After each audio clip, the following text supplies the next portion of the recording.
नमस्कार दोस्तों, स्वागत है आपका स्कूल एकेडमी के एनसीईआरटी सेक्शन में। चलिए दोस्तों, शुरू करते हैं इस अध्याय का अंतिम और दूसरा पार्ट, मतलब कि दूसरा वीडियो। और टॉपिक हमारा है समाजशास्त्र में क्षेत्रीय कार्य। तो चलिए शुरू करते हैं समाजशास्त्र में क्षेत्रीय कार्य के बारे में जानकारी। दोस्तों, समाजशास्त्री जब क्षेत्रीय कार्य करते हैं तो सामान्यतः समान तकनीकों का उपयोग करते हैं। समाजशास्त्री क्षेत्रीय कार्य अपनी अंतर्वस्तु में इतना अलग नहीं होता। समाजशास्त्री क्षेत्रीय कार्य अपनी अंतर्वस्तु में इतना अलग नहीं होता और न ही क्षेत्रीय कार्य के दौरान किए गए कार्य में अलग होता है, परंतु इसके संदर्भ में जहां यह किया जाता है और अनुसंधान के विभिन्न क्षेत्रों या विषयों के वितरण को दिए गए महत्व के अनुसार अलग होता है। अतः एक समाजशास्त्री भी एक समुदाय में रहता है और उसके अंदर का निवासी बनने का प्रयास करता है। तथापि एक मानव विज्ञानी के विपरीत, जो क्षेत्रीय कार्य करने के लिए दूर दराज के जनजातीय समुदाय में चला जाता है, समाजशास्त्री अपना क्षेत्रीय कार्य सभी प्रकार के समाजों के समुदायों में करते हैं। साथ ही समाजशास्त्री क्षेत्रीय कार्य में क्षेत्र में रहना आवश्यक नहीं है, यद्यपि उसे अपना अधिकांश समय समुदाय के सदस्यों के साथ बिताना पड़ता है। उदाहरण के लिए अमेरिकी समाजशास्त्री विलियम फोर्टे व्हाइटे ने अपना क्षेत्रीय कार्य एक बड़े शहर में इटालियन अमेरिकन गंदी बस्ती की गली के सदस्यों के गैंग के बीच किया तथा अपनी प्रसिद्ध पुस्तक स्ट्रीट कार्नर सोसाइटी लिखी। वह इस क्षेत्र में लगभग 3.5 वर्ष तक घूमते फिरते रहे तथा अपना समय गैंग या समूह के सदस्यों के बीच बिताया। उनमें से अधिकांश अत्यंत गरीब बेरोजगार युवा थे। यह प्रवासियों के समुदाय की अमेरिका में जन्मी पहली पीढ़ी थी। हालांकि समाजशास्त्री क्षेत्रीय कार्य का यह उदाहरण मानव विज्ञानी क्षेत्रीय कार्य के काफ़ी निकट है, फिर भी इसमें महत्वपूर्ण अंतर है। पिछले पृष्ठ के बॉक्स को देखें। चलिए दोस्तों, सबसे पहले हम बॉक्स को ही देख लेते हैं। यहाँ दिया गया है समाजशास्त्र में क्षेत्रीय कार्य और जिसकी कुछ कठिनाइयाँ। दोस्तों, संसार के दूर दराज के इलाके में आदिम जनजाति के बारे में अध्ययन करने वाले मानव विज्ञानी की तुलना में आधुनिक अमेरिकी समुदाय के विद्यार्थी को विभिन्न विशिष्ट समस्याओं का सामना करना पड़ता है।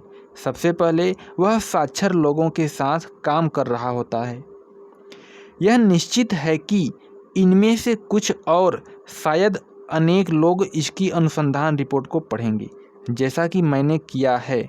यदि वह भी उस जिले का नाम जहां उसने वास्तव में अध्ययन किया है बदल दे, तो अनेक बाहरी व्यक्ति यह पता नहीं लगा पाएंगे कि वास्तव में यह अध्ययन कहां पर किया गया है। उस जिले के व्यक्ति वास्तव में जानते हैं कि यह उनके बारे में है तथा नाम बदलने के बावजूद भी उनसे व्यक्तियों की पहचान छिपाई नहीं जा सकती। वे अनुसंधानकर्ता को जानते हैं तथा वह किन लोगों के साथ जुड़ा हुआ था यह भी जानते हैं तथा यह भी पता है कि विभिन्न समूहों में कौन कौन व्यक्ति थे और इसमें त्रुटि की संभावना बहुत कम है। ऐसी स्थिति में अनुसंधानकर्ता का उत्तरदायित्व बहुत बढ़ जाता है।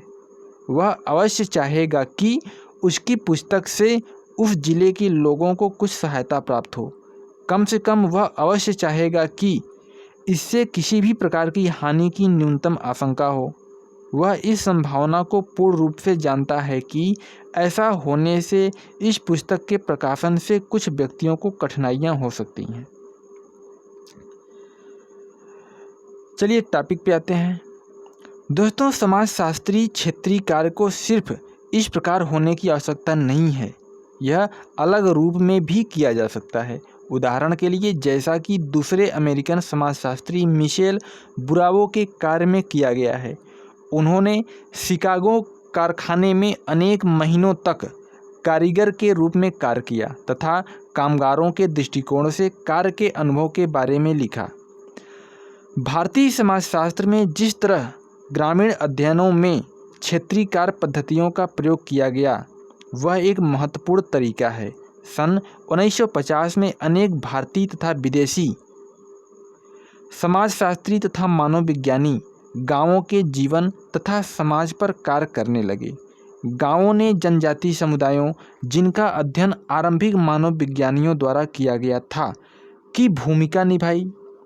यह भी एक सीमित समुदाय था तथा इतना छोटा था कि एक अकेले व्यक्ति द्वारा इसका अध्ययन किया जा सकता था। अर्थात समाजशास्त्री गांव में लगभग प्रत्येक को जान सकता था तथा वहां के जीवन का पता लगा सकता था। तथापि मानव विज्ञान का सरोकार अधिकतर आदिम समुदायों से होने के कारण उपनिवेशवादी भारत में राष्ट्रवादियों में यह लोकप्रिय नहीं था। अनेक शिक्षित भारतीयों का मानना था कि मानव विज्ञान जैसे विषयों में औपनिवेशिक पूर्वाग्रह शामिल है, क्योंकि वे औपनिवेशिक समाजों के विकासात्मक या सकारात्मक पहलुओं के स्थान पर उनके गैर आधुनिक पक्षों को उजागर करते थे। इसलिए समाजशास्त्री के लिए केवल जनजातियों का अध्ययन करने के स्थान पर गांवों तथा गांव वालों का अध्ययन करना ज़्यादा स्वीकार्य तथा महत्वपूर्ण था। आरंभिक मानव विज्ञान तथा उपनिवेशवाद के बीच संबंधों पर भी प्रश्न पूछे जाने लगे थे। वास्तव में मैलिनोव्स्की, इवान्स प्रिचार्ड तथा अनेक अन्य व्यक्तियों द्वारा किए गए क्लासिक क्षेत्रीय कार्य इस तथ्य के कारण संभव हो पाए थे कि वे लोग एवं स्थान जहां क्षेत्रीय कार्य किया गया था औपनिवेशिक साम्राज्यों का हिस्सा थे तथा यह उन देश जहां से पश्चिमी मानवविज्ञानी आए थे। तथापि पद्धति शास्त्रीय कारणों की बजाय गांव पर किए गए अध्ययन इसलिए अधिक महत्वपूर्ण थे क्योंकि उन्होंने भारतीय समाजशास्त्र को एक ऐसा विषय उपलब्ध कराया जो नए स्वतंत्र भारत में अत्यंत रुचिकर था। सरकार की रुचि विकासशील ग्रामीण भारत में थी। राष्ट्रीय आंदोलन, विशेष रूप से महात्मा गांधी का ग्राम उत्थान कार्यक्रमों में सक्रिय रूप से भाग ले रहे थे। यहाँ तक कि शहरी शिक्षित भारतीय भी ग्रामीण जीवन में अत्यधिक रुचि ले रहे थे, क्योंकि इनमें से अधिकतर के कुछ पारिवारिक तथा वर्तमान ऐतिहासिक संबंध गांवों से थे। इससे बढ़कर गांव ऐसी जगह थी जहां अधिकांश भारतीय रहते थे और अभी भी रहते हैं। इन्हीं कारणों से गांवों के अध्ययन भारतीय समाजशास्त्र का अत्यंत महत्वपूर्ण हिस्सा बन गए थे तथा ग्रामीण समाज का अध्ययन करने के लिए क्षेत्रीय कार्य पद्धतियां अत्यंत अनुकूल थी। चलिए दोस्तों, पीछे छूटे हुए बॉक्स को देख लेते हैं। सबसे पहले हम देखते हैं क्रियाकलाप 3 को। दोस्तों, यदि आप गांव में रहते हैं तो अपने गांव के बारे में ऐसे व्यक्ति को बताने की कोशिश करें जो वहां कभी न गया हो। गांव में आपके जीवन के वे कौन से मुख्य लक्षण होंगे जिन्हें आप महत्व देना चाहेंगे।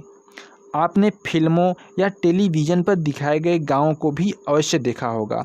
आप इन गाँवों के बारे में क्या सोचते हैं तथा ये आपके गांव से किस प्रकार भिन्न है।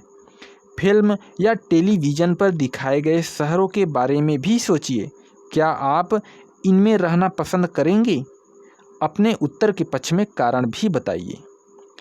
दोस्तों, यदि आप किसी कस्बे या शहर में रहते हैं तो अपने आस पड़ोस के बारे में ऐसे व्यक्ति को बताएं जो कभी वहां नहीं गया हो।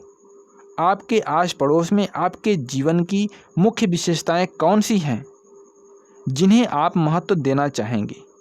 फिल्म या टेलीविज़न में दिखाए गए शहरों के पड़ोस से आपका पड़ोस किस प्रकार से भिन्न है।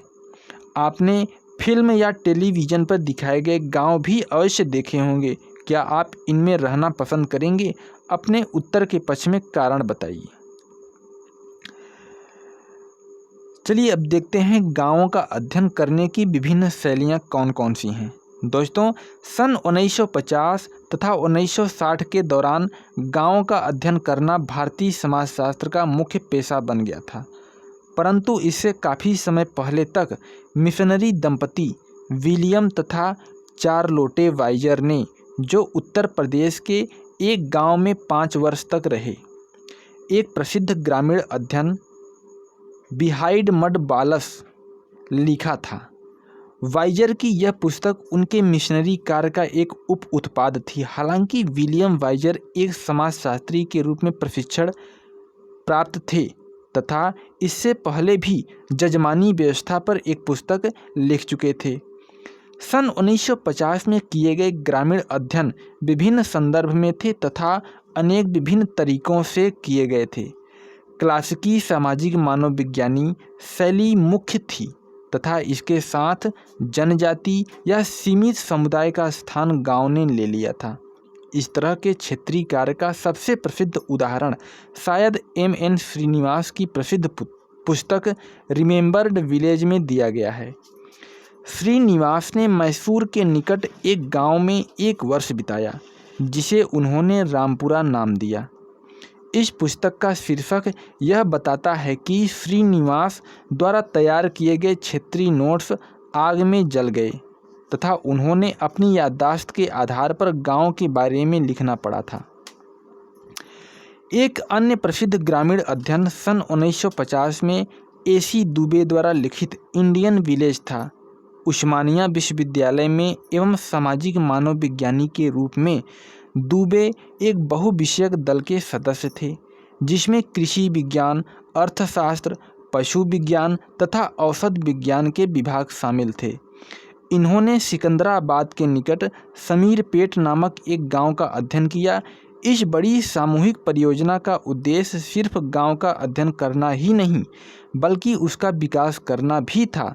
दरअसल इसका उद्देश्य समीरपेट को एक ऐसी प्रयोगशाला बनाना था जहां ग्रामीण विकास कार्यक्रम बनाने हेतु प्रयोग किए जा सकते थे। दोस्तों, ग्रामीण अध्ययन की एक अन्य शैली सन 1950 में किए गए कॉर्नेल विलेज स्टडी प्रोजेक्ट में दिखाई देती है। कॉर्नेल विश्वविद्यालय द्वारा प्रारंभ की गई परियोजना में अमेरिकन मानवविज्ञानियों, मनोवैज्ञानिकों तथा भाषाविदों का एक समूह था, जिन्होंने भारत के पूर्वी उत्तर प्रदेश के अनेक गांवों का अध्ययन किया। ग्रामीण समाज तथा संस्कृति का बहुविषयक अध्ययन करने की यह अति महत्वपूर्ण शैक्षिक परियोजना थी। इस परियोजना में कुछ भारतीय विद्वान भी शामिल थे, जिन्होंने कई अमेरिकनों की प्रशिक्षण में सहायता की तथा जो बाद में भारतीय समाज के प्रसिद्ध विद्वान बने। चलिए दोस्तों, अब टॉपिक पे चलते हैं और टॉपिक हमारा है सहभागी प्रेक्षण की कुछ सीमाएं। दोस्तों, आप पहले ही देख चुके हैं कि सहभागी प्रेक्षण क्या कर सकता है। इसकी मुख्य ताकत यह है कि यह अंदर के व्यक्ति के दृष्टिकोण से जीवन की महत्वपूर्ण तथा विस्तृत तस्वीर उपलब्ध कराता है। यह आंतरिक दृष्टिकोण ही है जो क्षेत्रीय कार्य करने के लिए दिए समय तथा प्रयास के अत्यधिक निवेश के बदले में प्राप्त होता है। अधिकांश अन्य अनुसंधान पद्धतियाँ काफ़ी लंबे समय के उपरांत क्षेत्र का विस्तृत ज्ञान होने का दावा नहीं कर सकती, क्योंकि वे सामान्यतः संक्षिप्त तथा जल्दी में दिए गए क्षेत्रीय दौरे पर आधारित होती हैं। क्षेत्रीय कार्य में प्रारंभिक प्रभावों में सुधार करने की गुंजाइश होती है, जो कि प्रायः त्रुटिपूर्ण या पूर्वाग्रहित हो सकते हैं। यह अनुसंधानकर्ता को रुचि के विषय में हुए परिवर्तनों को जानने तथा विभिन्न परिस्थितियों या संदर्भों के प्रभाव जानने में भी सहायता करता है। उदाहरणार्थ, किसी अच्छी फसल के साल में और बुरी फसल के साल में सामाजिक संरचना या संस्कृति के विभिन्न पक्षों को जाना जा सकता है। रोजगार या बेरोजगार व्यक्तियों का व्यवहार अलग अलग हो सकता है आदि, क्योंकि सहभागी प्रेक्षक क्षेत्र में पूरा समय व्यतीत करता है, इसलिए उन अनेक त्रुटियों या पूर्वाग्रहों से बच सकता है जिनसे सर्वेक्षणों, प्रश्नावलियों या अल्पकालीन प्रेक्षणों के द्वारा नहीं बचा जा सकता। परंतु अभी अनुसंधान पद्धतियों की तरह क्षेत्रीय कार्य की भी कुछ कमजोरियां हैं। अन्यथा सभी समाज विज्ञानी इसी एक पद्धति का प्रयोग कर रहे होते। दोस्तों, अपनी प्रकृति के कारण क्षेत्रीय कार्य में लंबे समय तक चलने वाला तथा किसी एक अकेले अनुसंधानकर्ता द्वारा किया जाने वाला गहन अनुसंधान निहित होता है। अतः यह विश्व के एक छोटे से भाग को ही अनुसंधान में शामिल कर पाता है। सामान्यतः यह एक अकेला गांव या छोटा समुदाय होता है।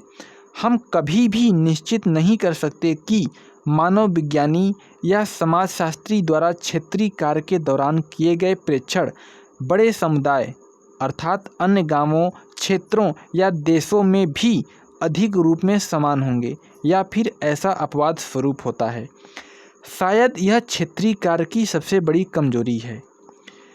क्षेत्रीय कार्य पद्धति की एक अन्य महत्वपूर्ण सीमा यह होती है कि हमें यह पता नहीं होता कि यह मानव विज्ञानी की आवाज़ है या फिर उन लोगों की जिनके बारे में अध्ययन किया गया है।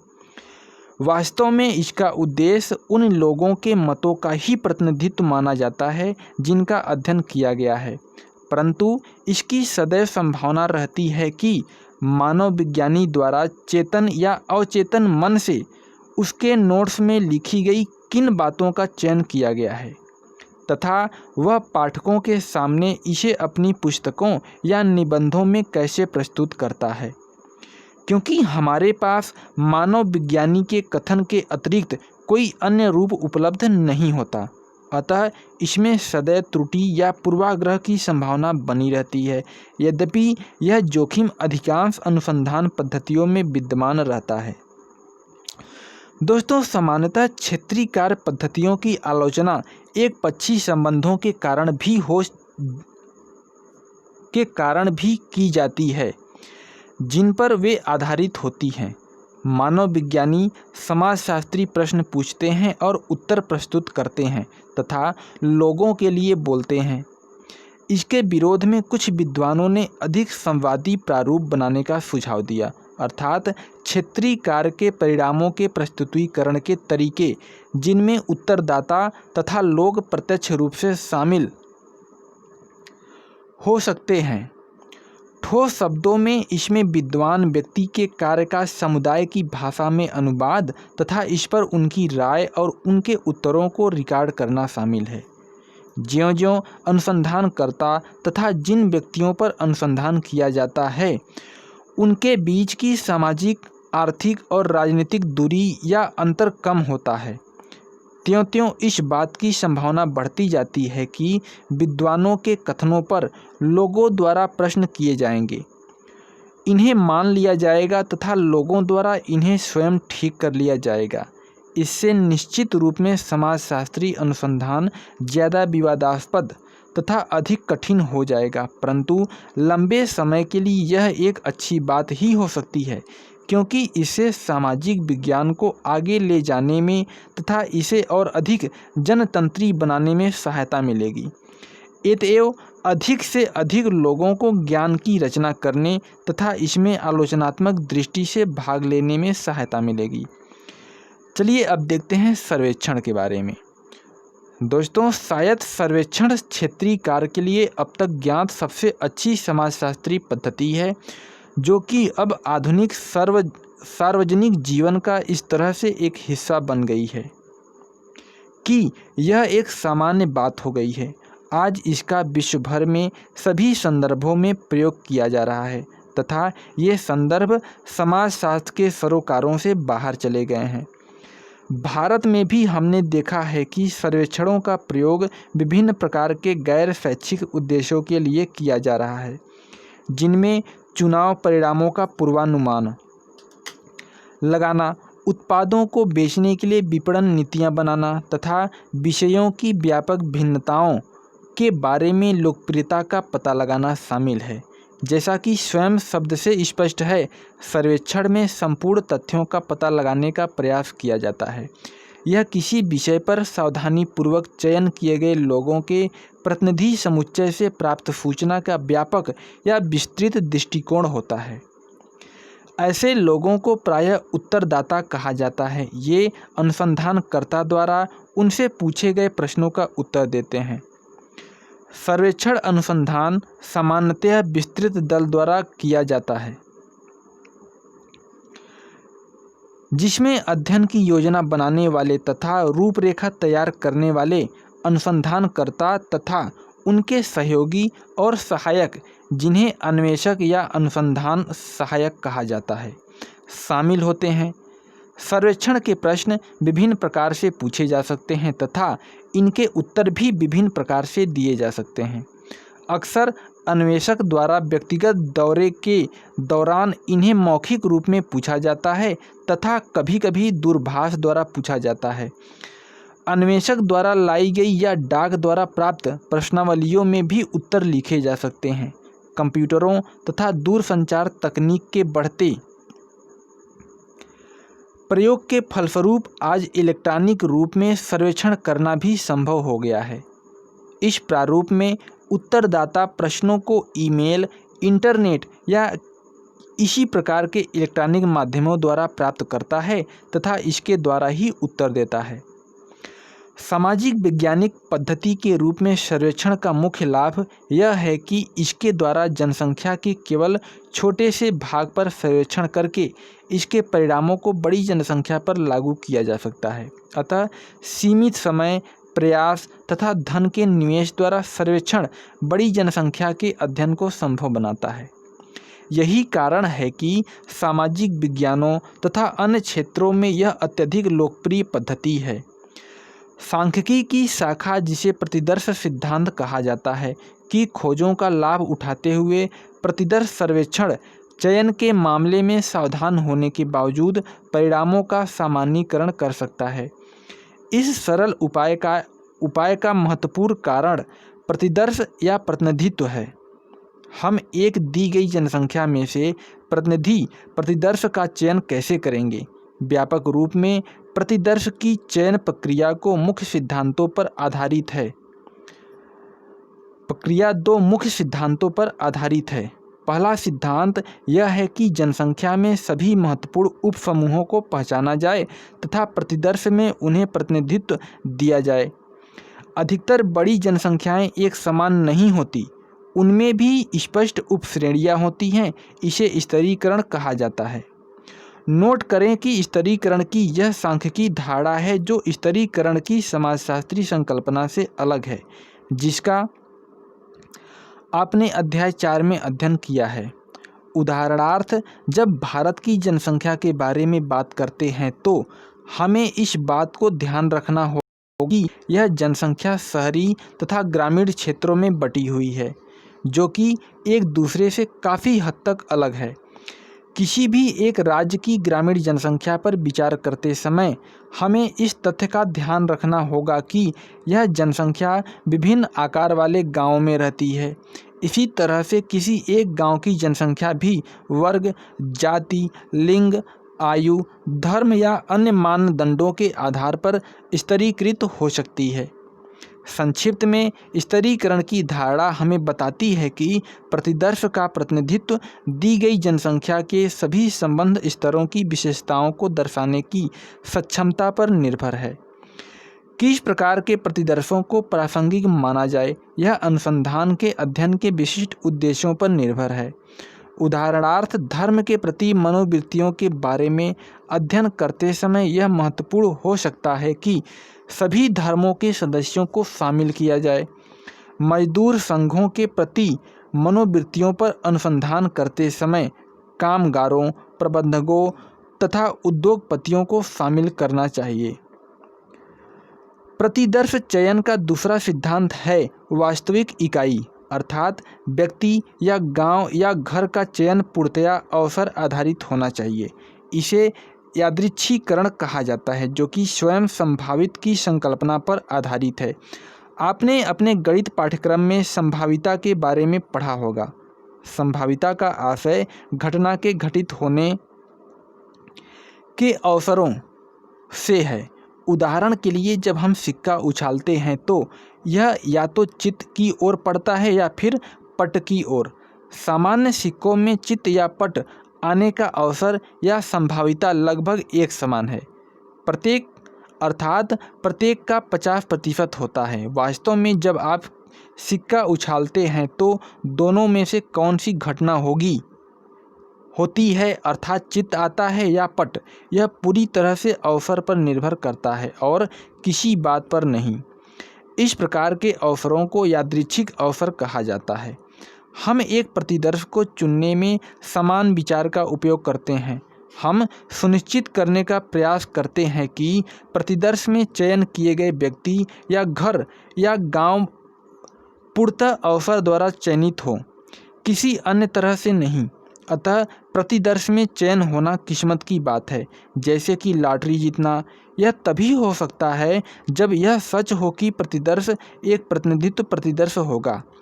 यदि कोई सर्वेक्षण दल अपने प्रतिदर्श में केवल उन्हीं गांवों का चयन करता है जो मुख्य सड़क के निकट हों, तो यह प्रतिदर्श यादृच्छिक या संयोगवश न होकर पूर्वाग्रहित होंगे।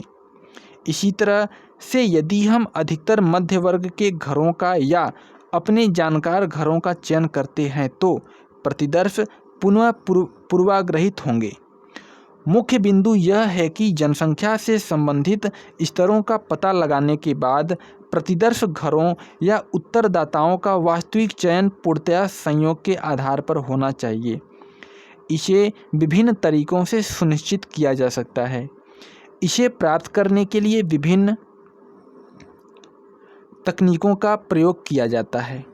इनमें से सामान्य रूप से लॉटरी निकालना, पासे फेंकना, इस उद्देश्य हेतु विशेष रूप से बनाई गई प्रतिदर्श नंबर प्लेटों का प्रयोग तथा हाल ही में गणकों या संगणकों द्वारा बनाई गई प्रतिदर्श संख्याएं शामिल हैं। दोस्तों, एक प्रतिदर्श सर्वेक्षण का चयन कैसे किया जाता है, इसे जानने के लिए आइए हम एक ठोस उदाहरण लें। मान लीजिए हम उस परिकल्पना की जांच करना चाहते हैं जिसमें यह कहा गया है कि छोटे, आपस में अधिक घनिष्ठता वाले समुदाय बड़े, अधिक अवैयक्तिक समुदायों की तुलना में ज़्यादा अंतः सामुदायिक समन्वय की उत्पत्ति करते हैं। सरलता से समझने के लिए आइए मान लेते हैं कि हम भारत के किसी एक राज्य के ग्रामीण क्षेत्र में रुचि रखते हैं। प्रतिदर्श चयन करने की सरलतम संभावित प्रक्रिया राज्य के सभी गांवों की उनकी जनसंख्या के साथ सूची बनाने से प्रारंभ होगी। यह सूची जनगणना आंकड़ों से भी प्राप्त की जा सकती है। तत्पश्चात हमें छोटे तथा बड़े गांवों के मानदंडों को परिभाषित करना होगा। गांवों की सूची से अब हमें सभी मध्यम गांवों, अर्थात जो न तो छोटे हैं और न ही बड़े हैं, उनको हटाना होगा। अब हमारे पास गांव के आकार के अनुसार एक संशोधित सूची है। हमारे अनुसंधान संबंधी प्रश्नों के अनुसार हम प्रत्येक स्तर या छोटे तथा बड़े गांवों की समान महत्व देना चाहते हैं। बड़े गांवों को समान महत्व देना चाहते हैं। अतः हमने प्रत्येक स्तर से 10 गांवों को चुनने का निर्णय लिया। इसके लिए हम छोटे तथा बड़े गांवों की सूची को क्रम प्रदान करेंगे तथा प्रत्येक सूची से लॉटरी द्वारा 10-10 गांवों का चयन यादृच्छिक विधि द्वारा करेंगे। अब हमारे पास राज्य के 10 छोटे तथा 10 बड़े गांवों वाले प्रतिदर्श हैं तथा हम इन गांवों का अध्ययन यह जानने के लिए प्रारंभ कर सकते हैं कि हमारी प्रारंभिक परिकल्पना सही थी या नहीं। वास्तव में यह एक अत्यधिक सरल रूपरेखा है। वास्तविक अनुसंधान अध्ययनों में सामान्यतः अधिक जटिल रूपरेखा होती है, जिसमें प्रतिदर्श चयन प्रक्रिया अनेक चरणों में विभाजित होती है तथा इसमें अनेक स्तर शामिल होते हैं, परंतु मूल सिद्धांत समान रहता है। एक लघु प्रतिदर्श का सावधानीपूर्वक चयन किया जाए ताकि यह पूरी जनसंख्या का प्रतिनिधित्व कर सके। तत्पश्चात प्रतिदर्श का अध्ययन किया जाता है और इससे प्राप्त परिणामों का सामान्यीकरण कर इसे संपूर्ण जनसंख्या पर लागू किया जाता है। वैज्ञानिक ढंग से चयन किए गए प्रतिदर्श की सांख्यिकीय विशेषताएं सुनिश्चित करती हैं कि प्रतिदर्श की विशेषताएं उस जनसंख्या की विशेषताओं से घनिष्ठ रूप से मिलती हों जिससे इसे लिया गया है। इनमें सूक्ष्म अंतर हो सकते हैं, परंतु ऐसे विचलन की संभावना को निर्धारित किया जा सकता है। इसे सीमांत त्रुटि या प्रतिदर्श की त्रुटि कहा जाता है। यह अनुसंधानकर्ताओं की गलती से नहीं, अपितु इस बात से उत्पन्न होती है कि हम बहुत बड़ी जनसंख्या के लिए छोटे प्रतिदर्श प्रयोग कर रहे हैं। प्रतिदर्श सर्वेक्षणों के परिणामों की सूचना देते समय अनुसंधानकर्ताओं को अपने प्रतिदर्श के आकार तथा रूपरेखा तथा सीमांत त्रुटि के बारे में अवश्य बताना चाहिए। दोस्तों, सर्वेक्षण विधि की यह है कि यह अपेक्षाकृत कम समय तथा धन के द्वारा जनसंख्या के बारे में विस्तृत परिप्रेक्ष्य उपलब्ध कराती है। प्रतिदर्श जितना बड़ा होगा, इसके सही प्रतिनिधि होने के अवसर उतने ही ज़्यादा होंगे। यहाँ अत्यधिक महत्वपूर्ण उदाहरण जनगणना का है, जिसमें पूरी जनसंख्या शामिल है। व्यवहार में प्रतिदर्श का आकार 30 से 40 से लेकर हजारों में हो सकता है। राष्ट्रीय प्रतिदर्श सर्वेक्षण संगठन पर बॉक्स देखें। चलिए हम बॉक्स देख लेते हैं।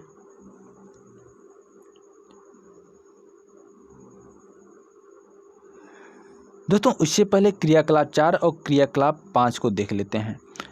दोस्तों, अपने समूह में उन सर्वेक्षणों के बारे में चर्चा करिए जिनके बारे में आप जानते हैं। ये चुनाव सर्वेक्षण या समाचार पत्रों या टेलीविज़न माध्यमों द्वारा किए गए अन्य लघु सर्वेक्षण भी हो सकते हैं। जब सर्वेक्षण के परिणाम घोषित किए गए तो क्या सीमांत त्रुटि के बारे में भी बताया गया था? क्या यह बताया गया था कि सर्वेक्षण का आकार क्या है तथा इसका चयन कैसे किया गया था? जहां अनुसंधान पद्धतियों के ये पक्ष साफ तौर पर न दिए गए हों, वहां आपको इन सर्वेक्षणों के बारे में सवाल करना चाहिए, क्योंकि इनके बिना निष्कर्षों का मूल्यांकन करना संभव नहीं है। सर्वेक्षण पद्धतियों का प्रचलित माध्यमों में प्रायः दुरुपयोग किया जाता है। पूर्वाग्रहित तथा अप्रतिनिधि प्रतिदर्श के आधार पर बड़े बड़े दावे किए जाते हैं। आप इस परिप्रेक्ष्य से उन सर्वेक्षणों के बारे में जिनके बारे में आप जानते हैं चर्चा कर सकते हैं। चलिए क्रियाकलाप 5 देखते हैं। दोस्तों, यदि आपके सर्वेक्षण का मुख्य उद्देश्य निम्नलिखित प्रश्नों के उत्तर देना हो तो आप अपने स्कूल में सभी विद्यार्थियों में से प्रतिनिधि प्रतिदर्श का चयन करने के लिए क्या करेंगे?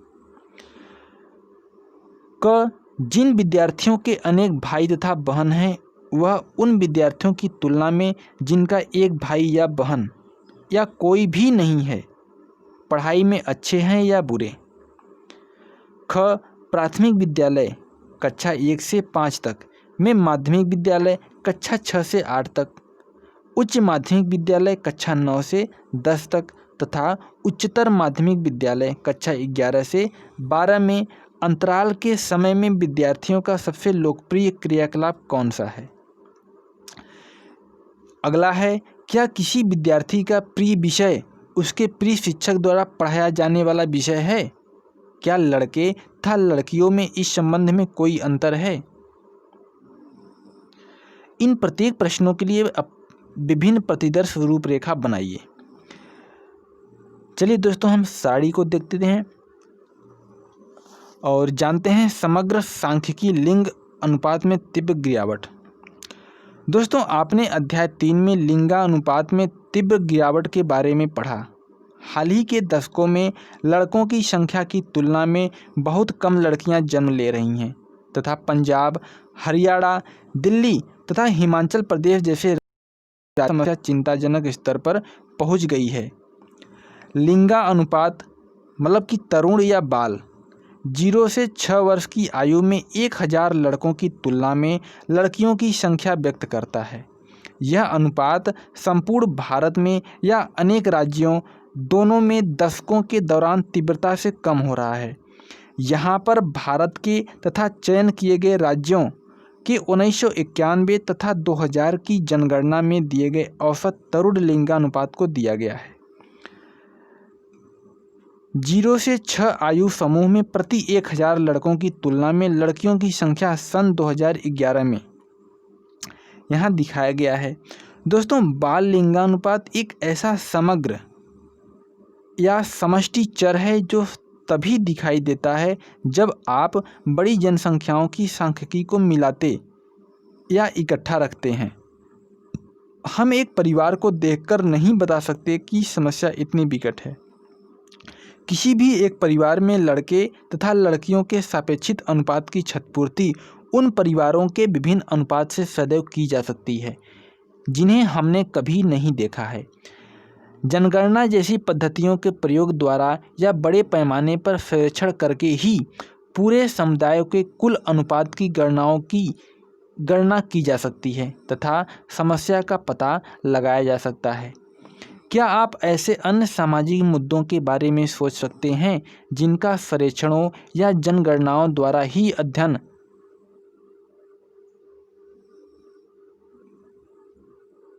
संभव है?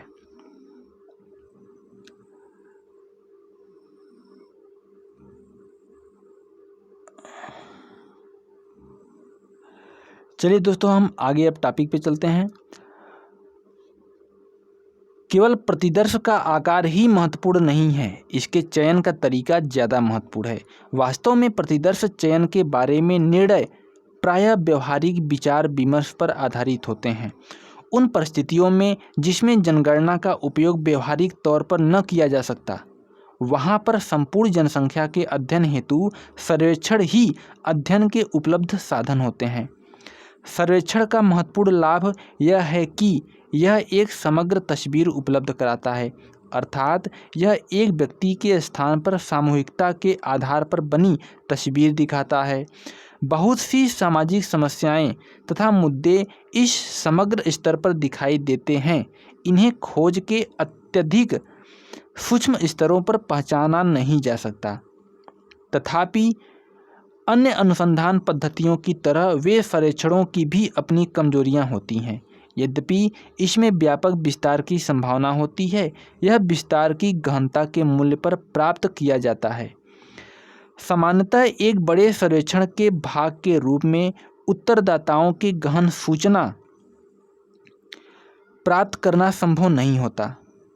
उत्तरदाताओं की संख्या अधिक होने के कारण प्रत्येक व्यक्ति पर व्यय किया जाने वाला समय सीमित होता है। साथ ही अन्वेषकों की अपेक्षाकृत बड़ी संख्या द्वारा सर्वेक्षण प्रश्नावलियों उत्तरदाता को उपलब्ध कराई जाती है। यह सुनिश्चित करना कठिन हो जाता है कि जटिल प्रश्नों या जिन प्रश्नों के लिए विस्तृत सूचना चाहिए उन्हें उत्तरदाताओं से ठीक एक ही तरीके से पूछा जाएगा। प्रश्न पूछने या उत्तर रिकॉर्ड करने के तरीके में अंतर होने पर सर्वेक्षण में त्रुटियां आ सकती हैं। यही कारण है कि किसी भी सर्वेक्षण के लिए प्रश्नावली की रूपरेखा सावधानीपूर्वक तैयार करनी चाहिए, क्योंकि इसका प्रयोग अनुसंधानकर्ता के अतिरिक्त अन्य व्यक्तियों द्वारा किया जाएगा। अतः इसके प्रयोग के दौरान इसमें त्रुटि को दूर करने या संशोधित करने की थोड़ी बहुत संभावना रहती है। अन्वेषक तथा उत्तरदाता के बीच क्योंकि किसी भी प्रकार के दीर्घकालिक संबंध नहीं होते तथा इसके कारण कोई आपसी पहचान या विश्वास नहीं होता, किसी भी सर्वेक्षण में पूछे गए प्रश्न ऐसे होने चाहिए जो कि अजनबियों के मध्य पूछे जा सकते हों तथा उनका उत्तर दिया जा सकता हो। कोई भी निजी या संवेदनशील प्रश्न नहीं पूछा जा सकता, या अगर पूछा भी जाता है तो इसका उत्तर सच्चाई पूर्वक देने के स्थान पर सावधानी पूर्वक दिया जाता है।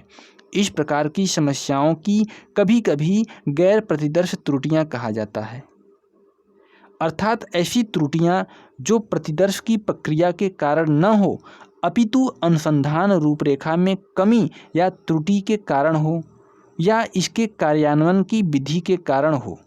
दुर्भाग्यवश इनमें से कुछ त्रुटियों का पता लगाना तथा इनसे बचना कठिन होता है। इस कारण से सर्वेक्षणों में गलती होना तथा जनसंख्या की विशेषताओं के बारे में भ्रामक या गलत अनुमान लगाना संभव होता है।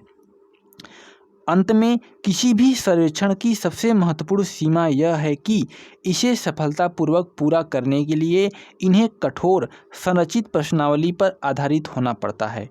हालांकि प्रश्नावली की रूपरेखा चाहे कितनी भी अच्छी क्यों न हो, इसकी सफलता अंत में अन्वेषकों तथा उत्तरदाताओं की अंतःक्रियाओं की प्रकृति पर और विशेष रूप से उत्तरदाता की सद्भावना तथा सहयोग पर निर्भर करती है।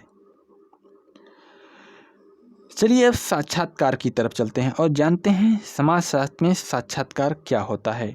दोस्तों, साक्षात्कार मूलतः अनुसंधानकर्ता तथा उत्तरदाता के बीच निर्देशित बातचीत होती है। हालांकि इसके साथ कुछ तकनीकी पक्ष जुड़े होते हैं। प्रारूप की सरलता भ्रामक हो सकती है क्योंकि एक अच्छा साक्षात्कारकर्ता बनने के लिए व्यापक अनुभव तथा कौशल होना जरूरी होता है।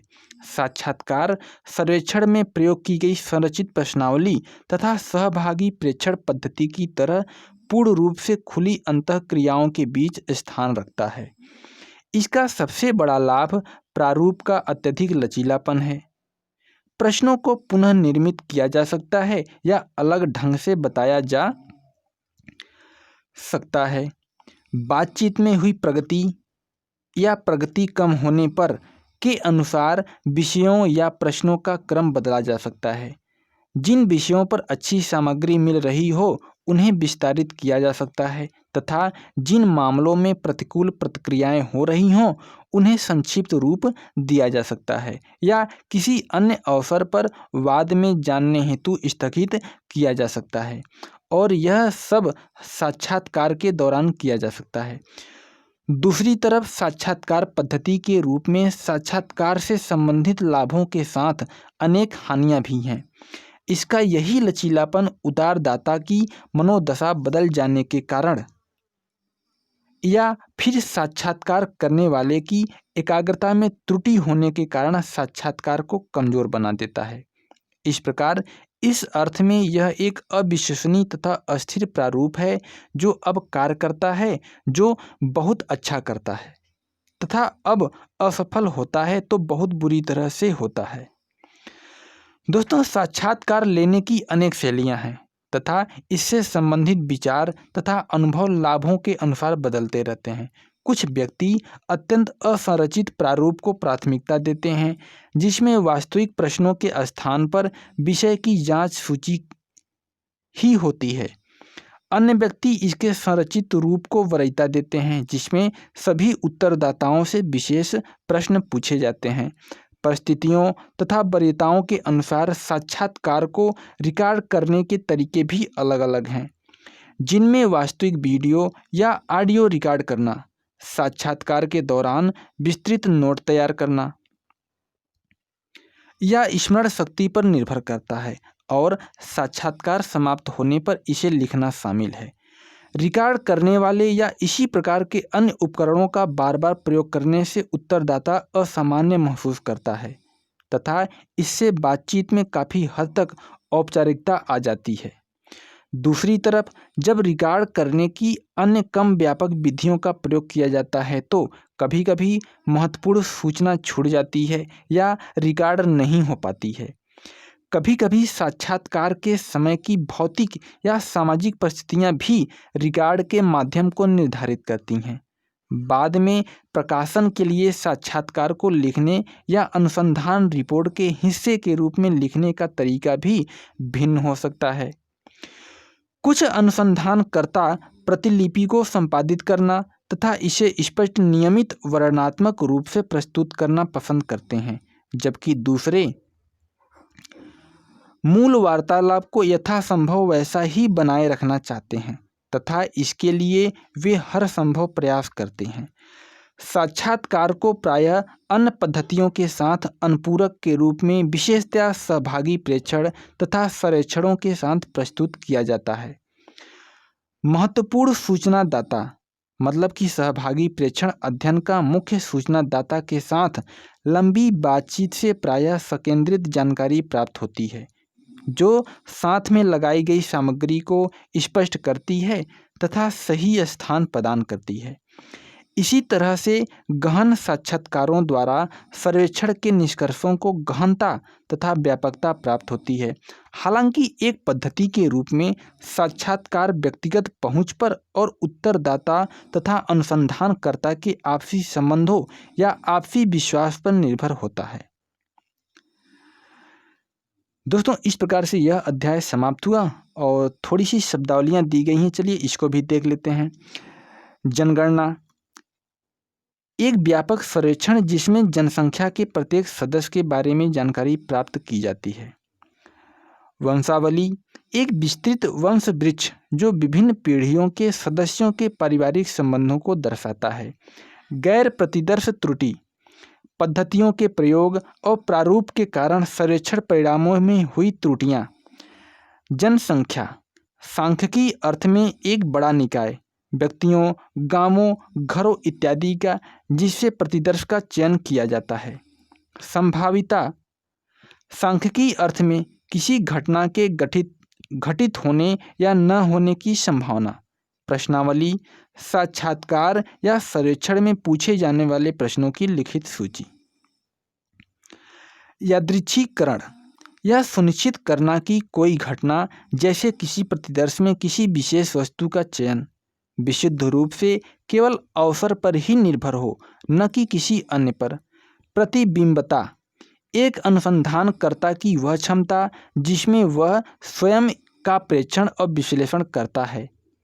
प्रतिदर्श एक बड़ी जनसंख्या से लिया गया उपभाग या चयनित हिस्सा जो उस बड़ी जनसंख्या का प्रतिनिधित्व करता है।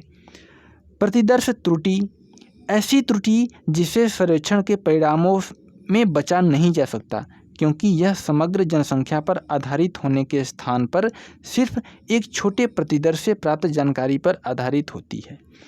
स्तरीकरण सांख्यिकी अर्थ के अनुसार जनसंख्या के संबंधित आधारों जैसे लिंग, स्थान, धर्म, आयु इत्यादि के आधार पर विभिन्न समूहों में उपविभाजन।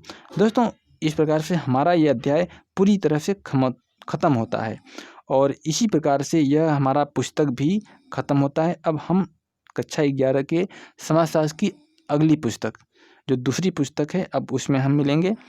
और दोस्तों, वीडियो को सब्सक्राइब जरूर करिए और लोगों को शेयर भी करिए आप लोग। चलिए, तब तक नमस्कार।